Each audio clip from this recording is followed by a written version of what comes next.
아멘. 네, 말씀은 히브리서 오늘 14번째 제목은 배교자의 죽은 행실이란 제목입니다. 히브리서 6장 1절에서 8절까지 보겠습니다. 히브리서 6장 1절에서 8절까지 말씀 같이 읽겠습니다. 그러므로 우리가 그리스도의 도의 초보를 버리고 죽은 행실을 회개함과 하나님께 대한 신앙과 세례들과 안수와 죽은 자의 부활과 영원한 심판에 관한 교훈의 터를 다시 닦지 말고 온전한 죄로 나아갈지니라. 하나님께서 허락하시면 우리가 이것을 하리라. 한번 빛을 받고 하늘의 은사를 맛보고 성령에 참여한 바 되고 하나님의 선한 말씀과 내세의 능력을 맛보고도 타락한 자들은 다시 새롭게 하여 회개하게 할 수 없나니 이는 그들이 하나님의 아들을 다시 십자가에 못 박아 드러내놓고 욕되게 함이라. 그 위에 자주 내리는 비를 흡수하여 밭가는 자들이 쓰기에 합당한 채소를 내면 하나님께 복을 받고 만일 가시와 엉겅퀴를 내면 버림을 당하고 저주함에 가까워 그 마지막은 불사름이 되리라. 아멘. 네, 사람들은 가끔씩 과거로 돌아가고 싶은 생각을 할 때가 있습니다. 과거에 어떤 잘못됐던 선택을 했을 경우가 그렇죠. 그러니까 예를 들면 이제 끔찍한 사고를 당했다든가 아니면 내가 말을 실수해가지고 누군가와 관계가 이렇게 틀어졌을 때, 그래서 과거로 다시 돌아가서 다른 결정을 하게 되면 그 사고를 막고 또 다시 관계를 회복될 수 있다라는 욕구 때문에 저도 전 그런 생각을 많이 했었던 것 같아요, 과거에는. 그래서 저는 시간 여행을 소재로 하는 영화를 되게 좋아하거든요. 여러분 안 좋아하세요? 저는 이제 시간 여행, 뭐 백투더 퓨처부터 시작해서 시간을 거슬리는 어떤 영화를 좋아하는 이유가 대리만족하고 싶은 그런 성향이 있는 것 같아요. 그래서 오늘 본문을 읽는 독자들은 과거에 그러니까 유대교라고 하는 종교인이었다 그랬잖아요. 그런데 이 사람들은요, 유대교인으로서 많은 사람들에게 존경을 받고 행복했던 삶을 살았던 사람들이에요. 그런데 기독교라는 복음을 듣고 나서 이제 유대주의는 복음이 아니다라는 걸 이제 깨달은 거죠. 아니다. 깨닫고, 율법주의는 거짓되었다. 그래서 그 율법주의로 내가 성취하던 것들, 이런 것들도 다 거짓된 성취, 거짓된 행복이었음을 알고 유대교에서 기독교로 이제 왔어요. 처음엔 좋았죠. 왔어요. 그런 처음엔 좋았어요.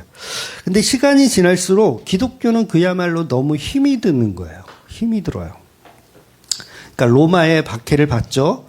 생존의 위협을 계속 느껴요. 또 이전에 믿었던 그 유대 교인들은 자기들을 배신자라고 손가락질합니다. 그리고 일반인들도 기독교를 그냥 이방인들도 기독교를 그냥 예수 집단, 예수쟁이 집단이라고 이렇게 손가락질을 받아요. 그러니까 존경을 전혀 받지 않는 거죠. 그러니 처음에는 기독교가 진리인 것 같아서 왔는데 삶의 현장에서 부딪혀 보니까 그 고난과 고통이 계속 연속되는 거예요. 그러니까 이 교인들이 흔들리기 마련이죠. 흔들리기 시작하는 거예요. 그러니까 유대교에서 기독교로 왔던 사람들이 기독교에서 말하는 어떤 초보적인 기본 교리들도 다 저버리고 죽은 행실로 다시 돌아가더라는 거죠. 그래서 죽은 행실이 뭐예요? 유대주의로 다시 돌아가는 거예요. 율법주의로 다시 돌아가는 거. 즉 하나님을 자기를 위한 우상으로 다시 섬기려고 기독교를 배교하고 다시 유대교로 가더라는 거예요. 그러니까 우리나라가 갑자기 어떤 독재자가 이제 탁 이 정권을 잡아가지고 어느 날 갑자기 대한민국 종교는 이슬람만 허용한다. 이렇게 돼버렸어요. 어차피 뿌리는 같으니까 너희 기독교들도 이슬람의 교리를 따르고 이슬람이 믿는 그 알라 맞죠? 뭘 알라는 거야? 그 알라를 믿어라. 안 그러면 기독교를 배교해서 이슬람으로 가지 않으면 막 건강보험 혜택을 안 줘. 생각해 보세요. 저희 아버지도 엊그저께 응급실 갔다 왔거든요. 그런데 혜택을 만약에 안 줘. 치료를 안 해준대. 왜? 너는 기독교에서 배교를 안 했으니까. 그러니까 이게 현실로 딱 다가온다고 생각해 보세요. 은행 거래 안 돼. 카드 사용 안 돼. 파주페이도 안 줘.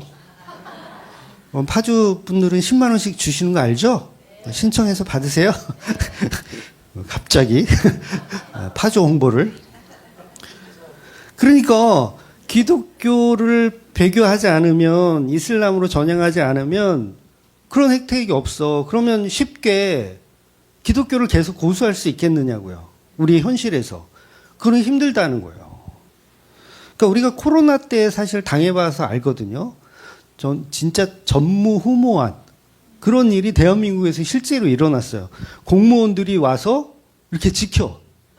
예배를 드리나 안 드리나, 밥을 먹나 안 먹나, 이런 거를 와가지고 공무원들이 와서 체크를 해. 그러니까 진짜 코로나가 심했을 때는 정말 한국교회가 거의 다 예배를 중단했어요. 그리고 온라인 예배로 전향을 했는데, 사실은 그게 말이 온라인 예배지, 그 당시 온라인을 할 수 있을 만한 장비를 갖추고 있는 교회는 거의 없었어요. 웬만한 작은 교회들은요, 온라인 예배를 드릴 수가 없어요. 장비 자체가 없어서. 그리고 그 당시엔 제가 알기로는 유튜브도 1000명 이상이 돼야 실시간 온라인 예배를 드릴 수 있어요. 그 실시간으로 방송을 안 해줘요. 유튜브가 미쳤어요. 그걸 돈 들여서 서버를 다 주게요. 그러니까 1000명 이상이 됐어야 돼요, 구독자가. 그런데 웬만한 교회선 1000명의 구독자가 있으려면 최소한 10,000명이 있는 교회예요.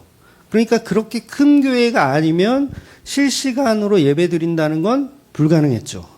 그러니까 사실상 모든 교회가 코로나로 인해서 예배가 중단된 거예요.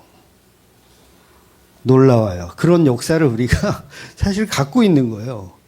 그런데 보세요. 주일 성수를 생명같이 지켜야 된다고 말하던 그분들의 목소리가 쏙 들어갔죠? 쏙 들어가 버렸어요. 그러니까 이게 현실로 다가오면 결국은 배도자는 속출하게 되어 있다는 거예요. 그러니까 지금 이 본문을 읽고 있는 구독자들의 그 상황이 녹록하진 않았던 상황인 거예요. 그러니까 뭐 이런 어떤 외압적인 거를 떠나서라도 우리 교회도 보자면, 복음적이란 교회라고 소문을 듣고 중학교에 왔어. 자리도 좁은데 왔어. 와가지고 듣다 보니까 뭐 11조를 안 해도 된다. 주일 성수를 안 해도 된다. 뭐 1000번째나 월상 예배는 완전히 블랙 코미디다. 이런 얘기를 들었어. 그래서 편하잖아요. 좋잖아요. 무슨 뭐 봉사를 하라고 해. 뭘 하라고 해. 너무 편해. 너무 자유롭게 좋아요. 그런데 시간이 지날수록 자꾸 안 좋은 일이 만약에 여러분 가정에 생긴다. 중앙교회를 다니고 났더니 잘 돼야 되잖아요. 그래야 저도 좀 그런데 체면이 있는데, 근데 그럴 수가 없잖아요. 그렇죠? 나쁜 일이 생길 수가 있죠. 근데 자꾸 나쁜 일이 생겨. 그러면 또 우리는 또 어떻게 생각하냐면, 내가 역시 11조를 떼어먹고 있다 보니까 주일 성수도 안 하고 절기 헌금도 안 드리고 막 그러다 보니까 충성 봉사를 일단 안 하잖아요. 여기 구역장 출신들 있죠. 아무것도 안 하죠. 그런 걸 하다가 달란트 비유에 보면 뭔가 내 달란트를 이렇게 활용하지 않으면 어떻게 돼요? 지옥에 가잖아요. 그래야 안 그래요? 그러니까 자꾸 집안에 나쁜 일이 생기는 거는 자꾸 이런 11조를 떼어먹고 이런 일들을 안 해서 그런가 라고 생각하며 다시 유대주의로, 일반적인 교회로 다시 돌아가는 경우가 있더라는 거예요. 우리 교회도. 그러니 본문은 계속해서 고의적으로 짓는 죄에 관한 이야기를 풀어서 설명하고 있는 거예요. 고의적으로. 그러니까 고의적이란 말은 용서가 안 되는 죄, 용서가 안 되는 죄. 그래서 다시 말해서 배교에 관한 이야기를 하는 거예요. 배교. 기독교를 배신하고 다른 유대교나 이단으로 다시 가는 거. 그러면서 히브리 형이 뭐라고 하냐면 그런 배교자가 생기니까 내가 이런 초보적인 교리를 내가 다시 설명해야 되냐? 이렇게 얘기하는 거예요. 지금 화가 많이 났어요. 히브리 형이 화가 많이 났어. 이런 기초적인 교리도 모르는 그런 젖먹이 수준으로 다시 돌아가야 된다는 얘기냐라는 이야기를 하는 거예요. 그래서 유대교로 다시 돌아가는 사람들이 있다면 그것은 하나님의 은혜가 그들에게 없는 것이다 라고 얘기하는 거예요. 그러니까 우리가 한 번 복음을 들었다가 또다시 율법주의로 가거나 아니면 이단으로 돌아가는 경우는 회개도 할 수 없는 상태인 것이다 라고 얘기하는 거죠. 그것이 바로 하나님의 아들인 예수를 십자가에 2번 죽이는 일이다. 그러니까 예수님을 욕하고 침뱉고 때리는 그런 일을 드러내놓고 하는 일이다라고 하는 거예요. 그래서 예수님은 이제 우리가 한 번도 아니고 2번을 죽이게 되는 셈인 거죠.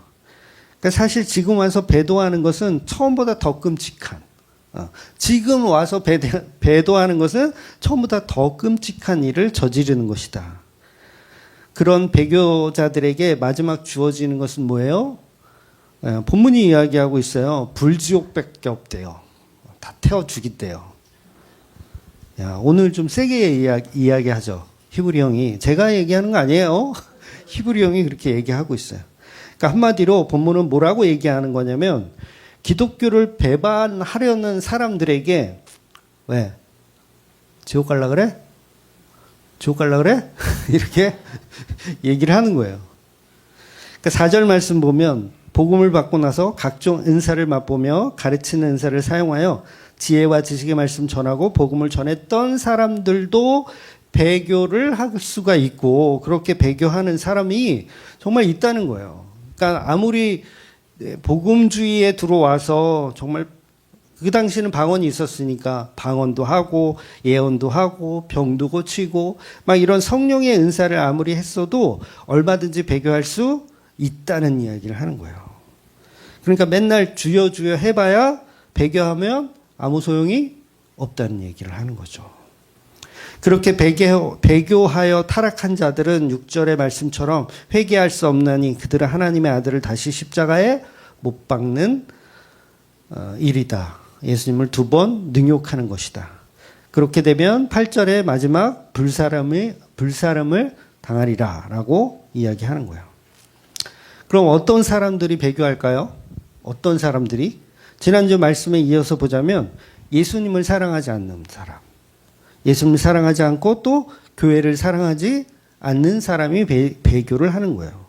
그래서 이것을 결국은 예수를 안 믿는다라고 얘기하는 거죠. 예수를 안 믿는다. 그러니까 예수를 사랑하지 않으니 당연히 교회도 사랑하지 않고 그 모임에서 나오는 말씀도 믿지 않는 거. 그래서 본문은 예수님을 믿다가 배교하면 이제 구원을 받았다가 취소된다 이런 얘기가 아니고요. 그러니까 처음부터 사실은 구원이 없었던 거죠. 그런 사람들은 처음부터 예수님을 믿은 게 아니라 어떤 기독교라는 어떤 그런 기독교라는 어떤 매력을 느껴서 기독교로 전향한 거지 정말 기독교를 믿었던 건 아닌 거죠. 그러니까 주맘교회라는 어떤 매력 있지 않습니까? 매력. 뭐 11조가 없다라는 어떤 매력. 주일 성수를 안 해도 뭐라 그러는 사람이 없다라는 어떤 매력.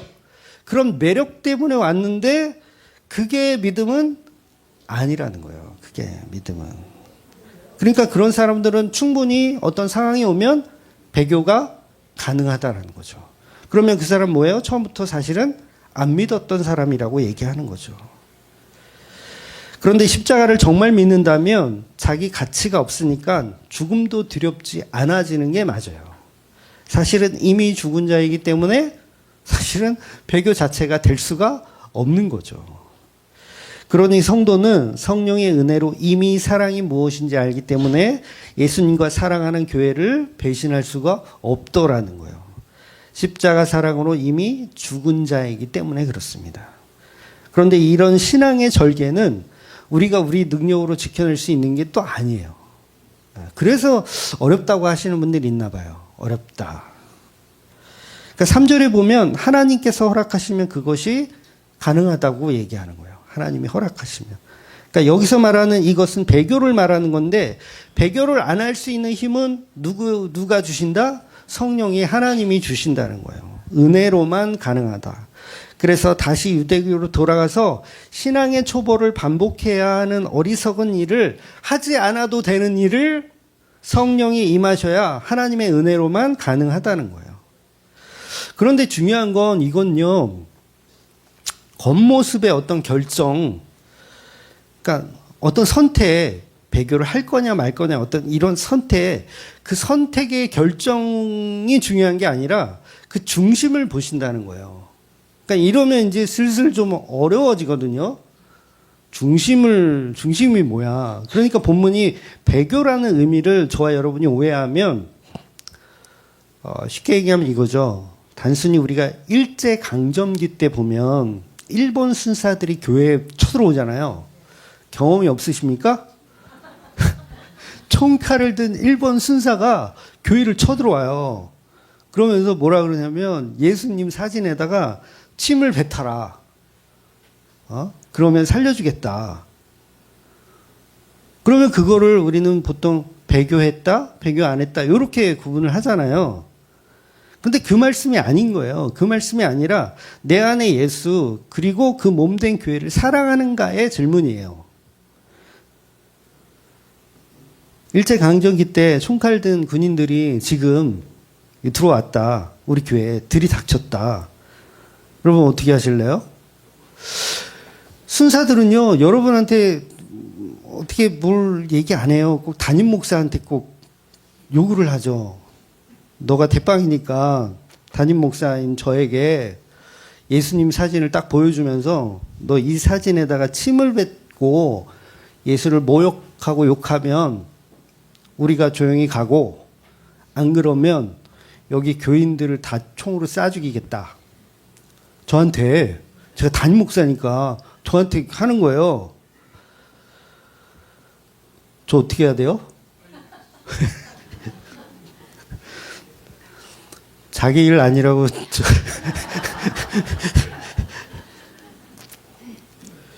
그러니까 제가 어떤 선택을 해야 예수님을 배교하지 않고 신앙을 지켜서 하는 것일까? 그러니까 제가 침을 뱉고 우리 다 같이 사는 게 맞을까요? 아니면 침을 뱉지 않고 다 같이 그냥 죽는 게 맞을까요?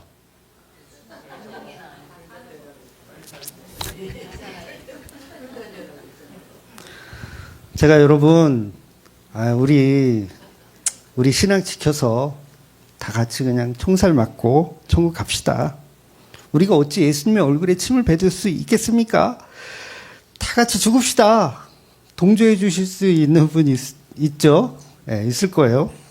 아니면 반대로 예수님이 교회를 살리기 위해서 그 십자가의 고통을 다 온갖 수모를 다 겪으면서 우리를 구원해 주셨는데 그까지 침 한 번 뱉는 걸 가지고 예수님이 화를 내시겠어요? 아니 그 정도로 예수님 속상해하지 않으세요. 그러니까 제가 일본군들이 저한테 막 그러면 얼른 사진 갖고 오라고, 침이 아니라 오줌이라도 싸겠다고. 살려만 주시면. 네? 여러분 저는 어떤 결정을 내릴까요? 모르긴 몰라도요, 저는 두 번째의 경우가 가능성이 커요. 두 번째. 갖고 오시라고, 오줌이라도 싸드리겠다고. 네, 똥이라도 쌀 테니까 살려달라고. 그러니까 본문은 우리에게 어떤 선택을 해야 정답이다라는 이야기를 하는 게 아니에요. 그러니까 은혜 받은 자는 어떤 선택을 하든 그 선택과 상관이 없다는 거예요. 분명히 두 부류로 나눌 거예요. 침을 뱉자는 사람들이 있고 뱉지 말고 죽자는 사람들이 있을 거예요. 근데 그분들의 선택은 중요하다, 중요하지 않다? 중요하지 않다는 얘기를 하는 거예요. 왜냐하면 그게 창조이기 때문에 그래요. 구원 또한 우리의 선택으로 결정짓는 게 아니라 재창조이기 때문에 그래요. 어떤 모양과 어떤 형상, 무엇을 결정된 부류라고 해서 구원시켜주는 게 아니라는 개념인 거예요. 그래서 신학자들은 여전히 타락 전 선택이냐, 타락 후 선택이냐를 놓고 머리 터지게 싸워요. 자기 말이 맞다 이러면서. 근데 결론은 뭐냐면 하나님 마음대로예요. 그러니까 우리가 무엇을 선택하든 그건 사실 중요한 게 아니라는 거죠. 선택은 누가 하는 거예요? 하나님이 하시는 거예요. 그러니까 본문은 우리에게 신앙을 선택하라 라고 하는 게 아니죠. 그렇게 되면 그게 알미니안주의가 되는 거예요. 그러니까 본문이 배교하지 마라 라고 했을 때 그 배교는 형식적으로 보이는 어떤 선택의 개념이 아니라는 거예요. 지난주에 그랬잖아요. 선악과를 먹어야 돼, 말아야 돼 라는 선택. 근데 선택이 아니에요. 선악과는 먹을 수밖에 없음을 얘기하는 거예요. 선택이 없어요. 우리에게 어떤 선택을 주는 경우는 없어요. 그건 우리가 하나님이 되었다라고 착각하기 때문에 나의 선택이 나의 구원을 좌우한다라고 생각하는 거죠. 그러니까 무엇을 선택하든 그 선택을 가지고 나는 이렇게 신앙을 지켰으니 나는 천국 간다 라는 고인간이 가짜라는 거예요. 아담은 절대로 선악과를 먹을 수 없으니 그 아담에게 여자를 만들어서 그 여자는 간교한 뱀과 같이 연합을 해버리는 거예요. 그러니까 하나님이 뱀을 여자에게 허락을 하는 거죠. 허락을 하는 거. 생각해 보세요. 그 거룩한 에덴 동산에 어떻게 그런 흉측한 뱀이, 마귀가 그 에덴 동산을 어떻게 돌아다닐 수가 있어요? 하나님 몰랐을까요? 깜짝 놀래. 너 어떻게 들어왔어? 이러셨을까요? 하나님은 다 알고 계셨고 그 뱀을 만드신 분도 하나님이시라는 거죠. 그러니까 하나님 손바닥 안에 있기 때문에 독단적으로 무엇을 할 수 있는 인간이나 마귀나 무엇도 없다라는, 천사도 마찬가지고요. 그래서 마귀가 예수님을 시험할 때도 분명히 거기에 그런 표현이 있잖아요. 성령에 이끌려 마귀에게 시험을 받으시는 거예요. 욥도 마찬가지죠. 욥도 하나님과 마귀가 서로 내기를 해가지고 허락하시는 거예요. 하나님이. 그래, 건드려 봐라. 이렇게. 그러니까 에덴 동산의 선악과는 우리가 어떤 선택을 해야 그 선택에 관한 이야기를 설명하는 게 아니라 앞으로 선악과 먹지 마라는 이야기를 하는 것도 아닌 거예요. 그러니까 어떤 교회 가면 아담은 선악과를 먹고 원죄를 지었으니 우리는 절대 선악과를 먹지 말자라는 어떤 자범죄, 그거를 얘기해요. 그러니까 원죄는 아담이 실패했으니까 우리는 자범죄를 잘 지켜서 하나님께 칭찬을 받는 존재가 되자. 그러니까 이 자체가 굉장히 경악스러운 이단 사상이에요. 굉장히 경악스러운 겁니다. 그런데 기독교는 뭐냐면 이미 우리가 선악과를 먹었습니다요. 먹었습니다. 그러면 어찌할꼬. 그러면 뭔가 대속해 주실 또 다른 능력이 필요한 거예요. 그게 예수 그리스도라는 십자가죠. 그래서 그 예수 그리스도라는 십자가가 나를, 선악과 먹은 나를 살려주시는 은혜, 요거를 기독교가 말해야 되는데 기독교에서 뭐라 그런다고요? 우리는 선악과 먹지 말자 이런다고요. 그러면 뭐가 필요 없는 거예요? 예수가 필요 없어지는 거예요. 그래서 그걸 기독교 아니다라고 얘기하는 거예요. 그래서 제가 이단 사입이다. 이단 사입이다. 뭘 하면? 죄를 짓지 말고 착하게 살자 그러면 그걸 이단 사입이라고 하는 거예요. 너는 이미 악해. 여기 기독교거든요. 너는 착하게 살 수 있는 방법이 없어. 그러니까 본문은 하나님이 어떻게 교회를 예수님의 신부된 교회로 만들어 가는지에 관한 이야기하는 겁니다. 그러니 우리는 우리의 선택을 잘해서 천국 가는 게 아니고 하나님이 우리를 재창조해 내시는 역사. 그래서 그 역사에 반드시 예수 그리스도라는 그 대속물이 필요한 거죠. 그러니까 우리는 이미 지옥 가도 마땅한 죄인이에요. 저와 여러분은 어떻게 고백해야 되냐면 저는 지옥 가도 마땅한 죄인이 맞습니다요. 그런데 그거를 조금 이렇게 좀 잘해서 어떤 의로운 쪽으로 이렇게 방향을 틀잖아요. 일본 순사가 쳐들어오면 나는 그거를 침을 뱉고 죽는, 멋지지 않아요, 여러분? 침을 뱉고 죽는 게 아니지. 큰일 날래요. 제정신이 아니야? 침을 안 뱉고 죽는.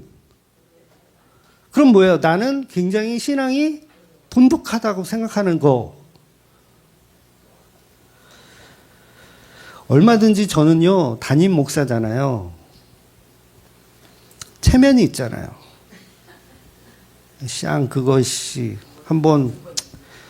한번 죽지 뭐, 그까이 총칼이 무서워? 네, 체면이 있지. 저는 돈, 권력보다 뭘 중요하게 생각해요? 명예를 엄청 중요하게 생각해요. 여러분 그거 아세요? 주맘교회라는 어떤 광고지나 뭐 보면 항상 거기에 제 이름이 들어가 있는 거. 여기 앞에 광고지 보세요. 담임 목사 이혜원. 그게 꼭 들어가요.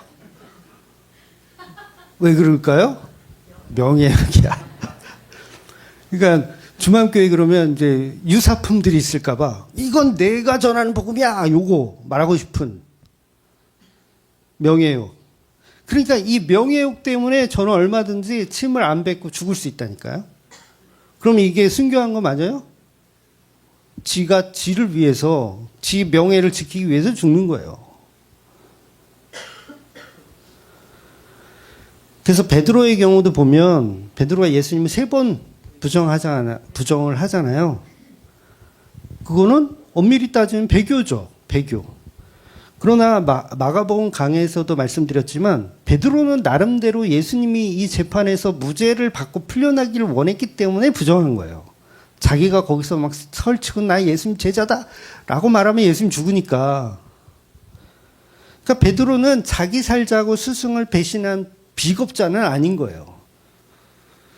그러니까 베드로의 행동이 거기서 부정을 하든 아니면 그래 내가 예수님의 제자다 그리고 거기서 뒤지든 그 선택은 베드로에게는 아무 상관이 없다는 거예요. 그 선택으로 베드로가 천국에 가고 지옥에 가는 건 아니라는 거죠. 그러니까 우리는 어떤 선택을 하든 천국과 지옥을 나누어지지 않는다는 거예요. 그러니까 우리가 우리의 선택으로 천국과 지옥이 나누어진다면 그거를 본문이 젖먹이 신앙이라 그러는 거예요. 젖먹이 신앙. 우리가 어떤 선택을 하든지 그건 그냥 성령님의 일이에요. 일. 그러니까 엄밀히 따지면 베드로의 부정도 성령님의 일입니다. 그래서 예수님이 예언을 하잖아요. 너는 반드시 나를 3번 부인할 것이다. 이게 뭐예요? 성령이 너를 그렇게 만들어 가실 것이다. 이미 베드로는 선택권이 있어요, 없어요? 없었어요, 없었어. 우리 착각하는 거예요. 있었다고 착각하는 거예요. 없었어요. 가룟 유다의 배신도 성령님의 일이에요. 배신을 안 하기로 선택할 수가 없었던 거예요. 그러니까 우리는 다 성령님의 컨트롤을 받는 거예요. 성령님의 컨트롤을. 스스로 우리가 어떤 역사를 써나갈 수도 없고 그거를 해냈다고 해서 그걸 우리의 의로 가치로 여길 수도 없는 거죠. 왜? 누구의 역사를 그냥 살고 있는 거니까 성령님의 역사를 살고 있는 거니까 내가 해놓은 어떤 거에 가치를 삼을 수는 없는 거예요. 그러니까 한국 기독교가 합동하고 고신하고 나누어진 게 그 일제강점기 때 신사참배를 했느냐 안 했느냐로 갈려지거든요. 그러니까 이것들이 뭐 하는 거예요? 웃기는 짬뽕 짓을 하는 거예요. 서로 자기들이 뭐 신사참배를 안 했느니 뭐 했느니 뭐 이러면서. 고신 욕하는 거 아니에요? 네. 그런가? 네, 고신 욕하는 거예요? 네. 그러니까 이미 창세전에 베드로는 선택감을 받았기 때문에 그가 어떤 선택을 하며 살아가든 상관이 전혀 없었던 거예요. 그 선택으로 천국과 지옥이 결정되어지지 않는다는 거예요. 그래서 베드로는 배신자였지만 훌훌 털어버리고 교회의 대표가 되잖아요.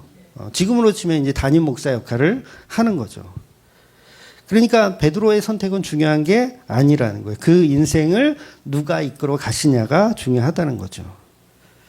그런데 우리는 성경 보면서 베드로는 이렇게 배신해서 참 나쁜 인간이에요. 우리는 제발 그러지 맙시다. 우리는 어떠한 상황이 와도 예수님을 부인하는 일은 없어야 되겠습니다. 일본 놈들이 쳐들어와도 우리는 어떻게 됩니까? 순교. 눈 딱 감고 그냥 죽읍시다. 요거를 사이비라고 하는 거예요. 사이비. 같을 리, 말 이을 리, 아닐 비. 되게 똑똑한 것 같죠? 사이비. 겉으로는 비슷하나 속으로는 전혀 아닌 사이비. 그러니까 우리가 코로나 때, 우리 교회는 목숨 걸고 예배 드렸어. 시청 직원들이 막 와도 우리는 목숨 걸고 벌금 무섭지 않고 우리는 예배 드렸어. 이 가치를 챙기면 그게 사이비인 거예요. 사이비. 선택은 중요하지 않아요. 폭설인데 교회 왔다? 그 선택 중요하지 않아요. 폭설이라서 집에서 그냥 쉬었다. 그 선택은 중요하지 않아요. 그것 때문에 또 나는 지금 개쓰레기인가 봐. 눈 많이 온다고 교회를 안 가. 그럴 필요도 없다는 거예요. 그러니까 여러분의 사생활이 있을 거 아니에요. 갑자기 집안에 무슨 일이 있어서 교회를 빠질 수도 있고 그랬을 때 그거를 나는 개쓰레기인가 봐. 그러실 필요도 없다라는 거예요. 우리의 선택은 아무런 의미가 없습니다. 그래서 이럴 때 그런 얘기를 하는 거예요. 그냥 막 사세요. 네 마음대로 하세요. 이렇게 되는 거예요. 그러니까 베드로는 어떤 선택을 하든 누가 이끌어가요? 성령께서 이끌어 가시는 거. 그런 자들을 향해서 본문이 이야기하는 거예요. 기독교의 초보적인 교리도 버리고 또다시 죽은 행실을 갖더라는 거예요. 죽은 행실이 뭐예요? 내가 무엇을 선택했으니 이게 훌륭하다라고 생각하는 그게 죽은 행실이에요. 죽은 행실. 그러니까 우리는 수많은 선택을 통해서 죽은 행실을 하는 거예요. 그 선택의 가치를 갖거든요. 내가 11년 전에 목회를 시작하기를 잘했지. 나는 정말 대단해. 이게 뭐예요? 사이비. 이게 사이비. 그러니까 죽은 행실이 되는 거예요. 성령의 일인데 그걸 내가 뭘로 만드는 거예요? 죽은 행실로 만들어버리는 거예요. 죽은 행실로. 결과적으로 우리는 그냥 취향대로 하시면 돼요. 취향대로. 베드로가 배신했을 때 예수님 화내시던가요? 예수님하고 눈이 마주쳐요. 베드로가 배신하고 나서 눈이 딱 마주쳐. 예수님은 화를 안 내세요. 그런데도 마치 다 알고 있다는 듯이.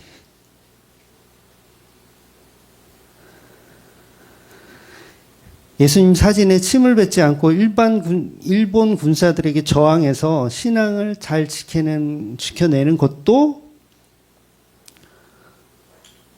그냥 나의 선택일 뿐이지 그게 어떤 나의 의가 되어서는 안 된다는 거예요. 그러니까 실명을 말해서 그렇지만 주기철 목사님 가장 유명한 일제강점기 때 순교하신 분이잖아요. 주기철 목사님. 그분이 순교했기 때문에 구원이 천국으로 결정되는 것은 아니라는 거예요. 아니에요. 그러니까 주기철 목사처럼 그 자리에서 순교하지 못하고 무서워서 배교했던 사람도 그분의 중심에 예수님이 있다면 그분은 천국 가는 거예요. 이거 잘 이해하셔야 돼요. 그러니까 구원은 오직 예수 그리스도의 선택이에요. 예수 그리스도의 십자가의 선택. 우리가 무엇을 선택하는 것은 우리가 선악과를 먹은 이 부작용. 나의 선택이 훌륭하다라는 부작용. 그러니까 무화과 잎으로 팬티를 만들어 입잖아요. 팬티를 만들어 입는데 이건 뭐예요? 선택의 결과인 거예요. 판단하고 싶은. 팬티를 크고 이쁘게. 그러니까 오해하지 말고 들으세요. 주기철 목사님은요. 팬티를 너무 멋지게 입으신 분이에요. 팬티를 너무 예쁘게 입으신 거예요. 무슨 말이냐면 모든 사람들이 그분을 존경해요. 그렇죠? 그분을 존경해요. 이렇게 순교할 수 있는 멋진 목사님이 계시다라고 그분을 순교해. 그런데 사실은 그 주기철 목사님이 하신 거는 자기 팬티를 멋지게 입은 거예요. 사람들이 다 존경해 주죠. 그런데 팬티도 제대로 입지도 않고 막 도망, 나 살려라. 아유, 가져오세요. 똥이라도 싸드릴게요. 그러면서 예수님 사진에 막 이렇게 침을 뱉었던 사람은 오히려 무화가 그 팬티가 허접한 거죠. 그러니까 사람들한테 손가락질 당하겠죠. 저게 무슨 믿음의 사람이냐고 막 손가락질. 그런데 그 선택은 누가 하는 거냐면 예수님이 하신다는 거예요. 그래서 성경에 보면 유명하잖아요. 야곱은 사랑하고 에서는 미워했다. 그러면 야곱은 어떤 결정을 하면서 살아가든 아무 소용이 없어요. 아무 소용이. 그러니까 에서는 반대로 어떤 결정을 하면서 살아가든 에서 역시 아무 소용이 없어. 좀 웃기지 않아요? 그러니까 야곱의 에서를 속이고 장자권을 팥죽 한 그릇에 팔든지 말든지 아버지를 속이고 장자의 축복을 받든지 말든지 사실은 그 선택은 야곱에게는 아무 소용이 없었던 거예요. 해도 되고 안 해도 돼요. 장자권을 뺏어도 되고 안 뺏어도 되고 아무 의미가 없는 거예요. 그러니까 야곱은 잘 먹고 잘 살려고 발버둥을 치면서 막 형을 속이고 막 삼촌 속이고 험악한 인생을 살 필요도 없었어요. 그냥 살면 돼. 지난주에 말씀드린 어항 속의 금붕어처럼 그냥 주어진 대로 살면 되는데 막 발버둥을 쳐. 그러면서 발버둥 치면서 뭔가를 좋은 걸 선택했을 때는 그걸 또 자기 의로 여기고 그럴 필요가 전혀 없었다는 거죠. 여러분, 일부러 험악한 인생을 살려고 하는 사람들도 있어요. 복음을 오해하면 그래, 내가 험악한 인생을 살아야지 좋은 거야 그러면서. 근데 중요한 건 뭐예요? 그 선택 자체가 무의미한 거예요. 그러니까 예수님이 성도의 인생은 사실은 다 책임지고 이끌어 가고 계신 거예요.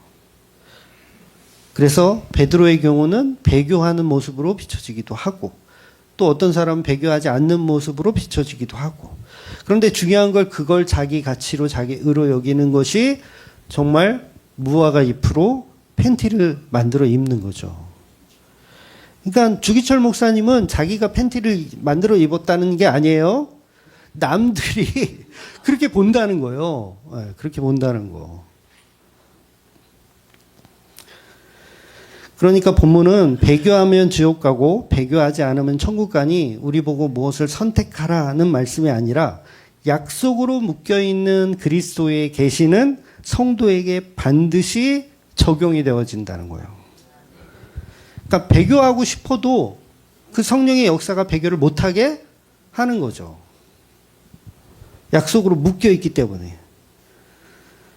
그래서 5장에서 멜기세덱을 설명했던 이유가 뭐냐면 아브라함이 그 자기 조카 롯을 구출하기 위해서 집안에 있던 그 하인들 318명을 데리고 그 연합군과 전쟁하러 나가요. 전쟁하러 나가. 근데 이게 4개국 연합군이거든요. 그러면 그들은 군인이잖아요.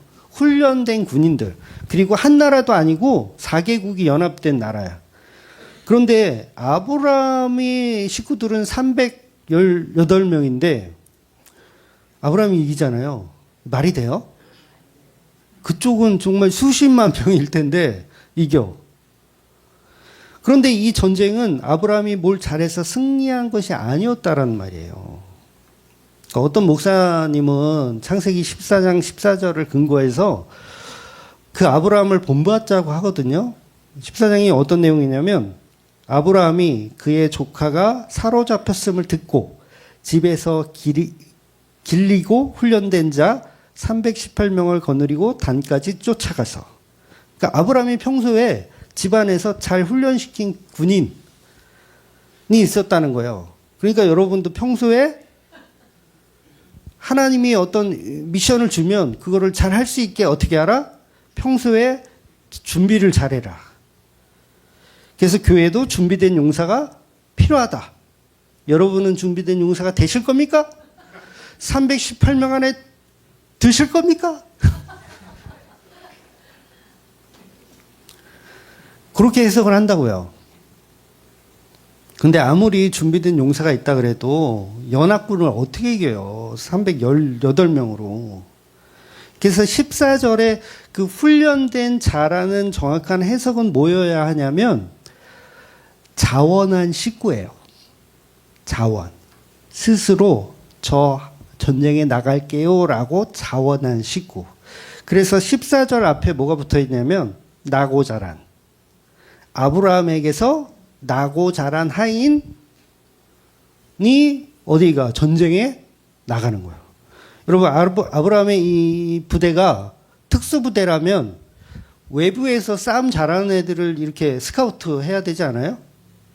그렇잖아요. 정말 정예부대를 특수부대를 만들 거면 외부에서 정말 총 잘 쏘고 그때는 총이 없지만 대포 잘 쏘고 하는 그런 전문가를 부르지 집에서 나고 자랐다라는 이 표현은 뭐예요?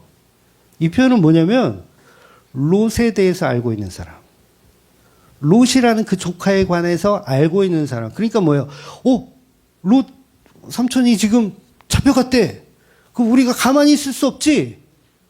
우리가 가서 구출합시다. 이렇게 자원하여서 뭉쳐진 사람 318명이라는 의미예요.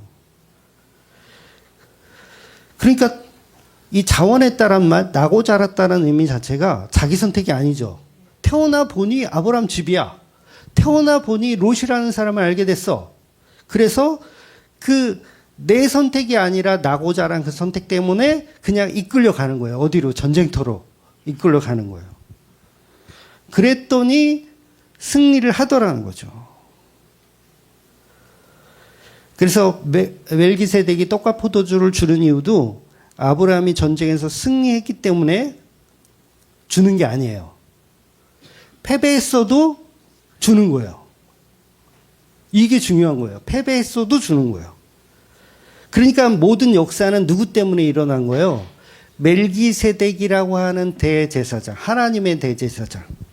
그러니까 하나님의 일을 하고 있는 그분의 역할인 것이지 이기고 지고가 아브라함의 역할이 아닌 거예요. 그러니까 아브라함이 11조를 바쳤다라는 이유는 이 전쟁의 결과는 우리의 훌륭함이 아니라 당신의 믿음입니다라고 11조를 바치는 거죠.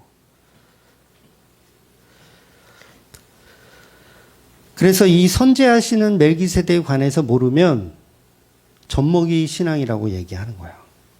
멜기세덱에 관하여는 내가 할 말이 더 많지만 너희들이 귀가 둔하여 알아듣지를 못하니 말을 할 수가 없구나.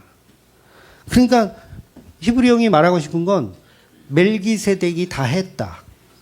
우리의 결정은 아무 의미가 없다. 그러니까 집에서 기르고 훈련시켜서 예비해라 그런 말 자체가 말이 안 되는 거예요. 내가 예수님의 사진에 침을 뱉지 말지 어떤 선택을 하든 중요한 게 아니라는 거예요. 여러분은 각자 여러분의 취향대로 침을 뱉으실 분은 이쪽으로 침을 안 뱉으실 분은 이쪽으로 선택하시면 됩니다. 그래서 여러분의 삶의 문제도 사실 우리가 일제강점기 그러면 피부로 와닿지는 않잖아요. 근데 여러분의 삶의 문제를 보면 늘 항상 질문을 하죠. 목사님, 제가 이런 일이 생겼는데 어떻게 할까요? 무엇을 선택할까요? 이렇게 질문하잖아요. 저는 친절한 사람이라서 답변을 다 해드립니다. 아주 친절하게. 근데 결론은 뭐냐면 네 마음대로 하세요. 네 마음대로 하세요. 그러니까 선악 판단 자체가 오히려 죄예요. 내가 이걸 선택해야 하나님이 기뻐하실까요? 이걸 선택해야 하나님이 기뻐하실까요? 저는 모르겠으니 목사님이 좀 결정해 주세요. 라고 하는 분들이 있다고요. 지금도. 여기 있을 거야 지금. 근데 그게 중요한 게 아니라는 거예요. 자기가 와 닿는 거 그냥 아무거나 선택하시면 돼요. 그러니까 야곱은 무엇을 선택하든 상관이 없는 거예요. 없는 거. 근데 물론 선택을 잘못하면 고생을 하기는 해요. 자기가 고생을 하기는 해. 근데 중요한 건 무엇을 선택해놓고 그걸 난 정말 선택을 잘했어. 난 참 대단해. 라고 생각하면 안 된다는 거죠. 그래서 저는 복음 모를 때는 아까 과거로 돌아가고 싶은 날이 많았다 그랬잖아요. 저는 진짜 많았어요. 정말 암울한 인생을 나름대로 살았기 때문에 정말 과거로 돌아가고 싶은. 그러니까 초등학교 3학년 때 그 찌질했던 그 소심하고 정말 그 아이 저예요. 저 초등학교 3학년 때 그때로 돌아가고 싶다. 그러면 인생이 바뀌었을 텐데. 그리고 고3 때 제 친구들 2명이 오토바이 타다가 죽거든요. 그날 새벽에까지 같이 있던 친구인데 그날로 돌아가서 정말 그 키를 내가 뺏었어야 되는 건데 요런 그랬으면 사고를 막아낼 수 있었을 텐데. 그리고 뭐 눈 다쳤을 때도 마찬가지예요. 실명할 때도 그때로 잠깐 돌아가서 그 사고를 좀 방지할 수 있었으면. 그러니까 그런 마음이 늘 있으니까 시간 여행에 관련된 영화들은 다 보는 거야. 너무 좋아. 대리만족이 되는 거죠. 그러니까 내 인생에서 꼭 만나고 싶은 사람은 만나고 정말 만나서는 안 되는 사람들은 피하고 과거로 돌아가서 얼마나 좋아요. 근데 지금 와서 생각해 보면 정말 부질없는 생각이었다는 거죠. 부질없는 생각. 그러니까 지금은 과거로 돌아갈 수 있다고 한다면 저는 가기 싫어요. 네, 지금은 그래요. 지금이 제일 좋은 것 같아. 그냥 지금이. 오히려 과거로 돌아가는 게 아찔해요. 여기에 못 있을까봐. 내가 예수님을 이렇게 알아왔던 그 세월이 있잖아요. 그러니까 지금 예수님을 놓쳐버릴까봐 오히려 과거로 돌아가기가 싫어져. 제가 학창 시절에 이제 좌우명이 있었어요. 한번 말씀드렸던 것 같은데 좌우명이 뭐냐면 저는 이제 극-j 이 성격이라서 명확한 계획과 꿈을 늘 갖고 있었던 사람이거든요. 좌우명이 뭐냐면 실력은 곧 기회다. 실력은 곧 기회다. 우리 젊은 친구들 실력은 곧 기회다. 그러니까 언제든지 실력만 있다면 내가 기회가 주어졌을 때 그걸 잡을 수 있잖아요. 근데 실력도 없으면서 막 그러고 있어. 기회만을 노려. 근데 기회가 와도 실력이 없으면 잡을 수가 없는 거죠. 그러니까 이걸 복음적으로 보자면 실력은 나의 선택이 아니라 예수님이 잡고 계신 거예요. 그러니까 여러분들이 다 실력자인데 그 실력은 누구냐? 예수라는 실력인 거죠. 예수라는 실력. 그래서 저와 여러분은 그 실력을 믿고 사셔야 돼요. 나의 실력이 아니라 예수라는 실력. 그러니까 오늘 11주년이라 그랬잖아요. 계획이 없었어요. 교회를 설립한다는 자체가 계획도 없었고 목사가 되려는 꿈도 가진 적이 없어요. 그냥 실력은 곧 기회다였어요. 근데 지금 와서 생각해보면 그 실력은 예수님이었던 거죠. 나의 선택은 하나도 중요한 게 아니야. 그 실력자이신 그분이 나의 모든 것을 반영하고 계시는 거. 그러니까 어떤 상황이 와도 상관이 없죠. 실력만 있다면. 그러니 저와 여러분은 그냥 무엇을 선택하든 그냥 사시면 돼요. 설교가 왜 또 이렇게 왔지? 네 마음대로 하라고 이렇게 돼버렸네요. 그러니까 그 자체가 죽은 행실에서 벗어나는 거예요. 내가 무엇을 자꾸 하려고 하는 그게 죽은 행실이에요. 죽은 행실. 근데 죽은 행실에서 벗어날 수 있는 유일한 방법은 예수라는 실력자가 내 안에 존재하고 계시고 그분이 내 인생을 이끌어 가신다는 걸 믿는 거. 그래서 예수 그리스도라는 그 표대만 향하여 우리가 움직여지는 그런 믿음의 저와 여러분이 되시기를 예수님의 이름으로 축원드리겠습니다. 아멘. 기도하겠습니다.